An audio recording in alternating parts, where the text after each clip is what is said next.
Comment profiter de cette crise dès la fin du confinement? C'est le sujet de la vidéo d'aujourd'hui. Salut les investisseurs intelligents, c'est un plaisir de vous retrouver aujourd'hui pour cette toute nouvelle vidéo. Alors vous le savez comme moi, le 11 mai en France, tout le monde va pouvoir ressortir pour aller prospecter de l'immobilier. Je sais qu'il va y avoir des limites de distance, des limites en termes de kilométrage, des limites dans les activités, etc.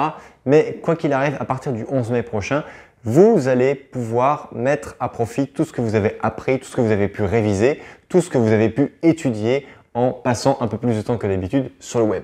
Donc, dans cette vidéo, je vais vous dire ce que je ferais à votre place si j'étais en France déjà actuellement et si j'étais dans cette situation où je suis en pleine phase de construction de mon patrimoine immobilier. La première chose que vous pouvez faire, et ça vous pouvez le faire dès à présent, c'est de réactiver votre réseau. Évidemment, vous devez réactiver votre réseau si vous aviez déjà un réseau ou alors vous devez simplement le construire. Comment est-ce qu'on construit un réseau? Eh bien, déjà, je parle de réseau de recherche, d'accord? Je vais parler d'un réseau d'agents immobiliers, un réseau de professionnels de l'immobilier qui vont vous aider, qui vont vraiment être présents pour vous permettre de trouver votre investissement dans la période qui arrive. Donc, on va dire qu'entre le 11 mai qui arrive et le 11 juin prochain, vous devez, dans cette fenêtre de 1 mois, trouver votre premier investissement ou votre deuxième ou votre troisième investissement. Comment faire? Déjà, vous avez sûrement déjà affiné vos recherches avec une ville ou un quartier. La première chose à faire, c'est d'appeler toutes les agences immobilières qui sont dans ces quartiers-là, qui sont susceptibles de voir dans leur vitrine des biens qui sont à la vente dans les secteurs qui vous intéressent. D'accord? Ça, c'est le tout premier point parce que si vous habitez, je ne sais pas moi, vous habitez à Auxerre, il y a peu de chances que le bien qu'un appartement qui vous intéresse dans la ville de Auxerre soit mis en vente dans une agence parisienne ou dans une agence de Reims, d'accord? Les biens qui sont à vendre, les appartements à vendre à Auxerre sont mis en vente à Auxerre, ou en tout cas pour 99,9% d'entre eux. Donc ce que vous devez faire, c'est de rappeler les agences immobilières, de leur dire « Bonjour Monsieur Dupont, c'est Monsieur Durand au téléphone. On s'est vu il y a 3, 4, 5, 6 mois, je cherchais un appartement que vous auriez peut-être dans votre agence immobilière. Je suis toujours en recherche. Dites-moi si vous avez des opportunités, des choses qui sont intéressantes en ce moment, oui ou non. » Et vous allez voir que ça va vous prendre un petit peu de temps d'appeler toutes les agences immobilières, mais ça va finalement être beaucoup de temps de gagner parce que rien qu'en montrant que vous êtes en mode recherche, vous allez passer un petit peu en priorité par rapport à tous les clients qui ne rappellent pas, qui ne relancent pas les agents commerciaux. Et donc, dès que l'agent immobilier va avoir un bien qui va arriver, tout de suite, il va penser à vous parce qu'il va dire « Ah oui, il y a Monsieur Durand qui m'a appelé, il est intéressé par ce type d'appartement dans ce quartier, donc je le rappelle. » Et là, vous risquez de passer avant tout le monde parce que ce bien-là, la première personne qui va être au courant que ce bien va être mis en vente, eh bien, ça va être vous. Et très souvent, lorsque vous serez le premier à visiter, le premier parfois même à faire une offre sur le bien, eh bien, ce bien-là sera à vous, tout simplement parce que vous pouvez très bien vous retrouver devant un vendeur qui est pressé. Il va accepter votre proposition de prix, appuyé par l'agent immobilier qui, lui, ça fait presque 2 mois qu'il a 0 revenu parce qu'il a pu faire aucune vente. Donc, vous allez pouvoir profiter un petit peu de cette situation d'un agent immobilier pressé parce que lui, il vit quasiment avec plus rien depuis un certain temps. Et puis, vous avez un vendeur qui n'a pas pu vendre pendant 2 ou 3 mois à cause du confinement. Donc, il va être peut-être plus enclin à accepter votre proposition, aussi agressive soit-elle. Et deuxièmement, si vous n'avez pas créé ce réseau, si vous n'avez pas pris le temps de le faire, eh bien, il est toujours temps de le créer maintenant, d'accord? Aujourd'hui, vous sélectionnez un quartier qui vous intéresse, dans lequel vous souhaitez investir, vous regardez toutes les agences immobilières et vous les appelez un par un et vous présentez, vous prenez le temps de présenter votre projet. Et pareil, dès que les gens vont sortir de confinement, qu'ils vont mettre leurs biens en vente, qu'ils auront discuté en couple, ce bien-là on le vend, etc., etc., eh bien, ces biens-là vont arriver sur la devanture des agences immobilières et vous serez avertis. Le but du jeu ici, c'est que vous puissiez être au courant qu'un appartement va se vendre avant qu'il soit sur le Bon Coin, avant qu'il soit sur seloger.com, pour que vous puissiez tout simplement être prioritaire sur ce bien-là. D'accord? Donc, réactiver ou créer votre réseau, c'est le premier point que vous devez faire. Et lorsque vous allez faire ça, lorsque vous allez avoir les agents immobiliers au téléphone, vous leur dites, écoutez, entre nous, est-ce que vous avez des vendeurs qui sont pressés? Est-ce que vous avez des biens que l'on peut acheter sous le prix du marché ou en tout cas des biens pour lesquels vous avez un vendeur qui est pressé de vendre avec lequel il est possible de négocier parce que vous êtes investisseur et acheter un bien au prix du marché, ça ne nous intéresse pas. En revanche, acheter un bien sous le prix du marché, ça vous intéresse très fort. Si vous avez trouvé que cette information était pertinente, c'est vraiment là le moment de liker cette vidéo. Donc, il n'est pas compliqué. Les agents immobiliers ont largement l'habitude de travailler avec des investisseurs et il n'est pas rare pour eux de vendre des biens sous le prix du marché, sauf dans les villes de France dans lesquelles il y a une pression foncière énorme, comme je sais pas, Monaco, le centre-ville de Nice, de Cannes, de Saint-Tropez, de Paris, voilà. Mais ça reste vraiment très très ponctuel et ça n'est pas du tout des villes qui sont représentatives du reste du marché français. Ailleurs en France, partout où vous allez, ça reste négociable partout, d'accord?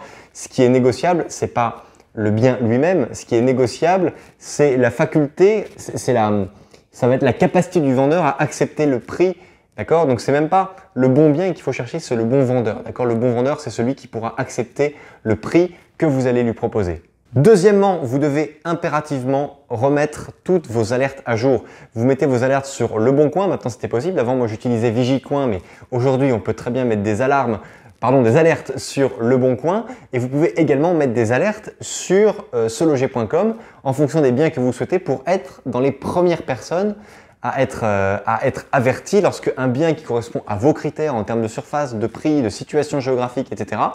eh bien, arrivera à la vente de cette façon. Dès que vous aurez la notification sur votre téléphone, sur l'application seloger.com ou Le Bon Coin, vous allez pouvoir appeler le vendeur ou l'agent immobilier mandaté pour la vente pour dire oui bonjour, ce bien m'intéresse, je voudrais le visiter, maintenant qu'on a dépassé le 11 mai, on peut se déplacer, etc. etc. Il n'y a aucun problème par rapport à ça. Troisièmement, vous devez impérativement commencer à remettre doucement votre banquier au parfum. Bonjour monsieur le banquier, je vous avais vu il y a 6 mois, je voudrais refaire un point avec vous aujourd'hui, je voudrais reprendre un rendez-vous. Vous reprenez un rendez-vous avec votre banquier dans les 10 jours qui viennent pour lui dire que monsieur le banquier, avec mon épouse ou avec mon mari, on a décidé de se remettre dans l'investissement locatif. On va trouver un investissement, on est en train de rechercher, on voudrait revalider avec vous l'enveloppe maximum que vous êtes capable de nous financer. Aujourd'hui, on n'a pas de compromis, on voulait simplement vous mettre un petit peu dans la confidence, dans l'intimité de notre projet parce que c'est avec vous qu'on veut le faire, monsieur le banquier, vous êtes notre partenaire dans cette aventure et on veut simplement, eh bien, comme un associé dans une affaire, vous mettre au parfum de ce que l'on souhaite faire.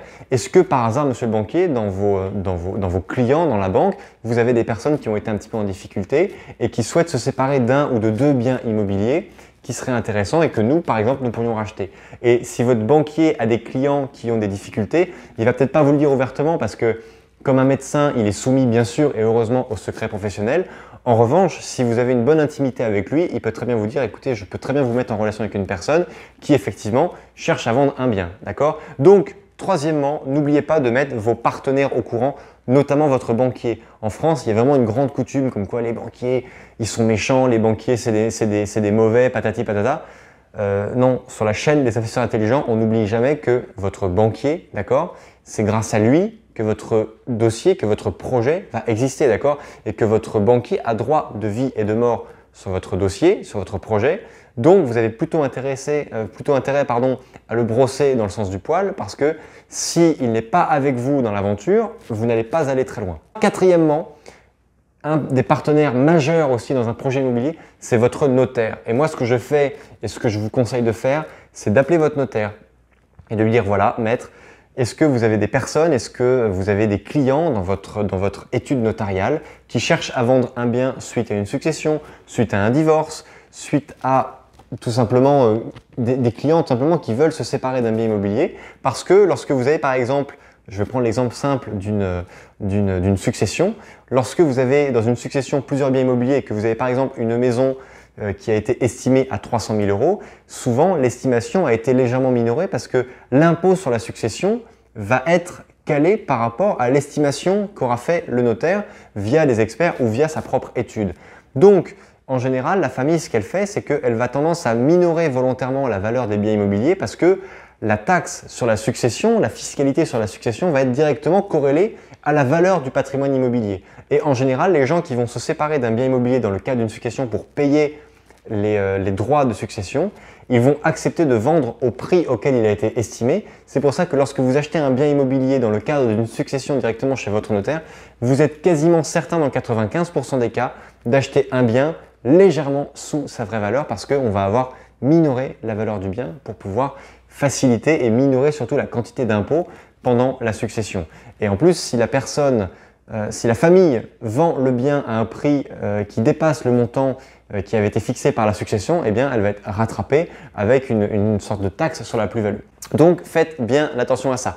Je vous rappelle, premièrement, vous réactivez votre réseau ou vous le créez, d'accord, avec notamment des agents immobiliers qui vont travailler pour vous. Deuxièmement, vous devez impérativement réactiver vos alertes sur SoLoger.com et sur Le Bon Coin. Troisièmement, vous devez mettre immédiatement votre banquier dans l'intimité de votre projet pour l'impliquer tout de suite et éventuellement lui demander s'il n'aurait pas des clients qui seraient vendeurs de leurs biens immobiliers. Et enfin, quatrièmement, n'oubliez jamais, ne sous-estimez jamais le poids de votre notaire qui est en première ligne lorsqu'il y a des successions, lorsqu'il y a des gens qui se séparent de leurs biens immobiliers. Voilà, chers amis, cette vidéo est terminée. N'hésitez pas à la liker, à vous abonner à la chaîne si ce n'est pas déjà fait, à partager cette vidéo si vous pensez qu'elle peut aider d'autres personnes qui conduisent les mêmes projets que vous. Et enfin, dites-moi dans les commentaires de cette vidéo ce que vous en avez pensé et quels sont les conseils que vous pouvez donner à un novice pour qu'il puisse commencer cette période de déconfinement et profiter des opportunités que va apporter cette crise. Merci à tous d'avoir suivi cette vidéo en totalité. N'oubliez surtout pas que, crise ou pas crise, on fait la route ensemble. Ciao!